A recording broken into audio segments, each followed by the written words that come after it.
Hello everyone, this is Sumaya and today I'm going to walk you all through the challenges of starting and leading a social purpose enterprise. So let's start off. In order to run a successful social enterprise, it is important to integrate the concept of double bottom line. In doing so, the organization may encounter six major challenges. Preparing the organization for cultural change, assisting staff with the cultural change, building the organizational team, hiring the entrepreneur to run the social enterprise, compensation issues, and lastly, conflict within business and support teams.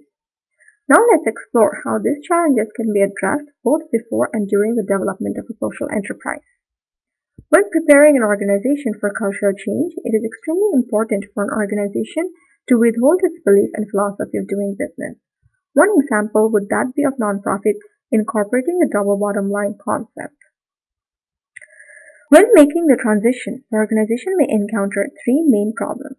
Employees who have joined the organization for the sole purpose of social mission might not understand the organization's new direction. Real conflicts may arise between profit and people. Staff members may find that they don't have the skills to contribute to the new organization. Now, that brings me to the question of what steps should an organization take to prepare for the changes.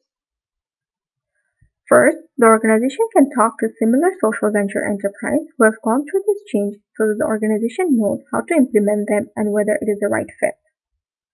Once they acknowledge the change, the organization can inform their staff members so that they don't feel uninformed or betrayed when the change hits. Lastly, the organization can make sure the top management are on the same page so that there is a common understanding and support in case the organization fails to make the transition. Once the staff members are on board, the organization can assist them with cultural change using the quadrant matrix. In one, employees will make their numbers and have values, so the organization would want to keep them. In two, the employees would not make their numbers but have the values, and the organization will work with them on the numbers. And three, the employees will not fit the organization because they don't have the value. And in four, the employees will have neither of them, so the organization will fire. The third challenge is of building new teams. At this stage, existing staff understand how both the social and business side work. However, certain roles need to be filled.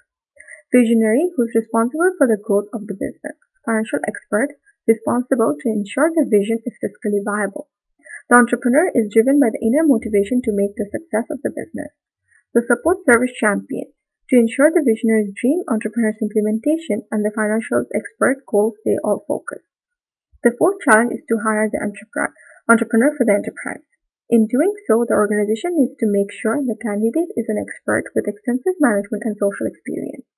The fifth challenge is with compensation. The issue is very complex as well as important when making the transition from nonprofit to social enterprise.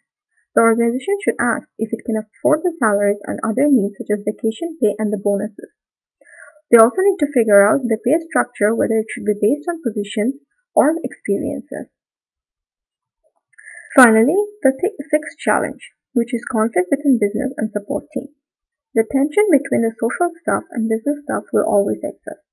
The organization should take proper measure to address this conflict and ensure that they don't harm the overall mission of the organization. In my opinion, I thought that reading was a great way to refresh my memory from first year orgs class, which is why I felt it was kind of common sense to know the theories that's been mentioned. But the reading did a very good job in simplifying each challenges and breaking it down. The key takeaway was the quadrant system, which I thought was simple, effective way to find a fit between people and organization.